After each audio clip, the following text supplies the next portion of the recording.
So now that we have the basic shapes laid out, it's time to patch them with the Define Patch tool. So if you click and hold on the curve tool or pin tool, whatever tool seems to be occupying this location right here, let's go to the patch curves.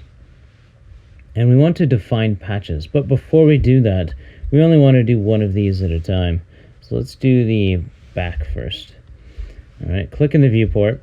And you may have noticed that each time I click on one, it's going from one to the next, and it's not selecting them simultaneously, and that's not what we want. The reason is because these curves are all individual parts. We need to make them a single connected curve, and let's undo all of those.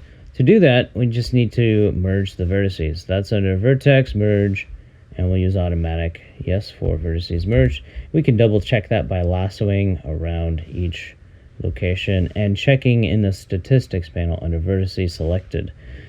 So yes, there's only one vertex at each of these spots. So we're now welded on that one. Let's go to the top, merge, enter, and we'll check each one of these as well. And sure enough, there is only one vertex at each of those spots. Back to the top. Now we'll use the Define Patch action here again. Click in the viewport.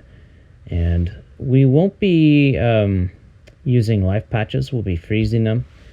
So let's click in the viewport and click on this one first. This is going to dictate the amount of parallel polygons that are created. And we want to create, let's go with 4. And for the perpendicular, will be 12. So now if we click on the next one to the right and so on, we now have patched mesh here, but we want to flip this because it needs to face this way. And you can see we have 12 patches going this direction and 4 going vertically. So just as we defined, 12 perpendicular, 4 parallel. And now we can take these polygons in poly mode, cut them out, create a new one, and then we'll just call this back polys. Paste those in. Now let's go to the top here. We can hide that back polys layer. And now we can patch these ones together. We'll use the same amount of perpendicular and parallel curves here. Let's turn off flip just in case. Make sure freeze is on. We want a real mesh, not a live patch. And select these consecutively. And it looks like we should just left flip on. Alright, so now we have that patched up. Let's take these polygons and we'll create a new layer. And we'll call this top.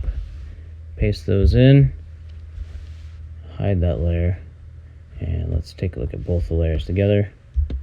Okay, that's more or less what we want. There's one thing though. If we bring back our 4 viewports here, that this is resting on the ground plane, and the box maybe should be resting on the ground plane. We could model it and then move it up, but let's just move this up now. And if you recall the size of the container that we're modeling, it was 10 centimeters high. So let's move this up 10 centimeters. And make sure we have snapping turned on. And it is.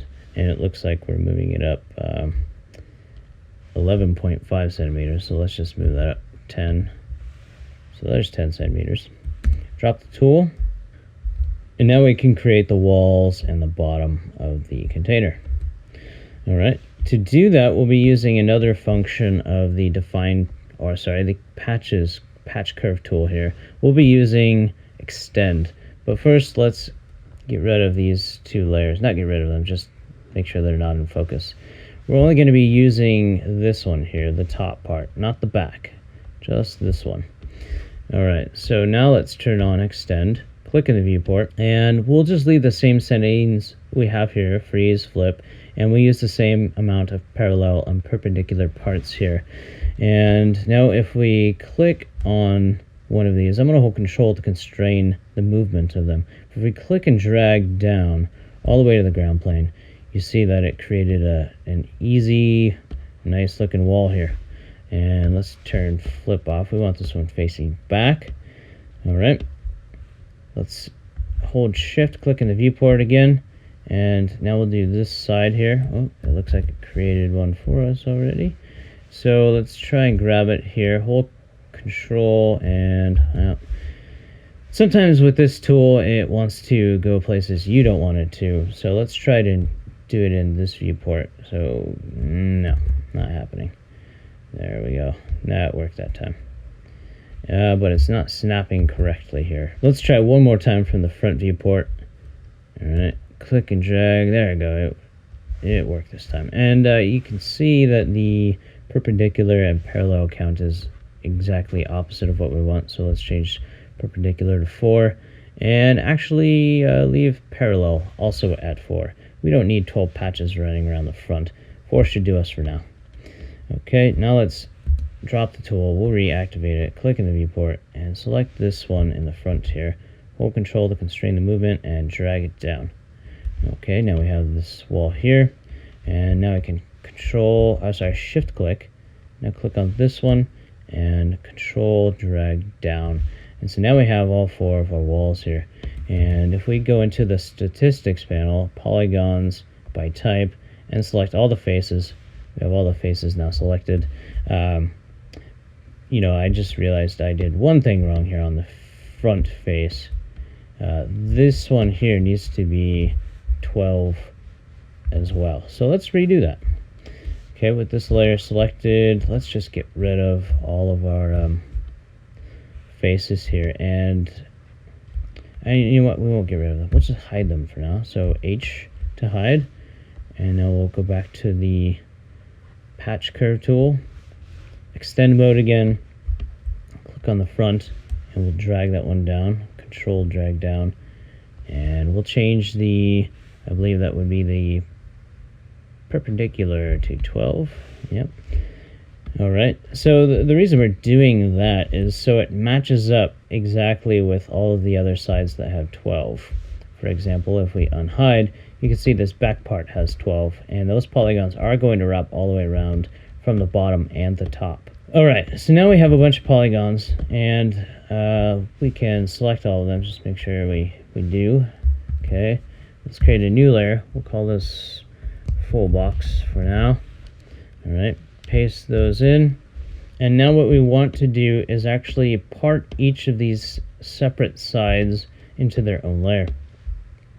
So let's go ahead and select those ones. Shift up arrow to grab all those. Now we'll make a new layer for that. We'll just call this front. Paste that in. And we'll hide that. Next we'll go to the side. Cut that. New layer. And this is the left side. We'll paste that in. And now I'm going to pause and repeat the process 2 more times. So now I've got a mesh item for all of these layers here. And we will eventually be bringing them back into their own layers. But we need to do a few things before we get to that part. And if we actually, let's look at all these together. So this one can go to the back layer.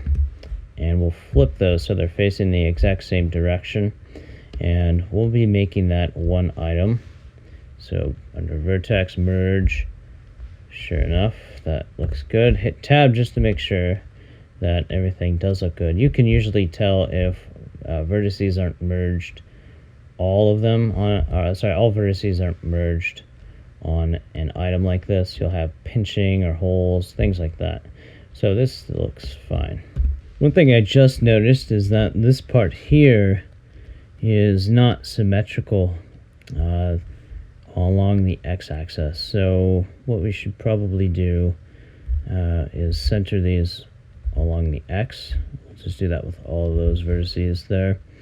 And we'll do set position 0 on the x. Hit OK. So now it should be OK. Now for a little scene cleanup, let's get rid of these 2 layers here. We don't need them anymore. So select them, hit delete. Alright, so now let's take a look at these layers all together. And we'll say we have the base object mostly completed this part. Let's just make sure that these vertices aren't lining up exactly, but that's okay. The curve itself matches up perfectly. So that's the important part.